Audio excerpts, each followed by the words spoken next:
नमस्कार विद्यार्थी मित्रांनो, लास्ट मिनिट रिव्हिजनमध्ये हिमनदीची भूरूपे, अपक्षरण म्हणजे झीज कार्यामुळे यू आकाराची दरी, हिमखाडी, मेघशिला, गिरीशृंग, दैत्य सोपान आणि निक्षेपण म्हणजेच काय तर भरण कार्यामुळे तयार झालेली भूरूपे.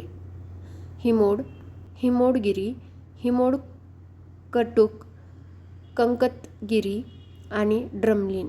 ड्रमलिनवर आयोगाने प्रश्न विचारलेला आहे. ते हिमनदीच्या निक्षेपणाचं कार्यामुळे तयार होतं. मग सागरी लाटामुळे काही भूरूपे तयार होतात. त्यामध्ये कुठले कुठले येतात तर सागरी स्तंभ, सागरी गुहा, समुद्रकडा, आखात, भूशीर, तरंगघर्षित चबुतरा, नैसर्गिक चिमणी, खाडीचा किनारा किंवा त्यालाच पुळण बीच असं सुद्धा आपण म्हणत असतो. व्हिडिओ शेवटपर्यंत पाहिल्याबद्दल धन्यवाद.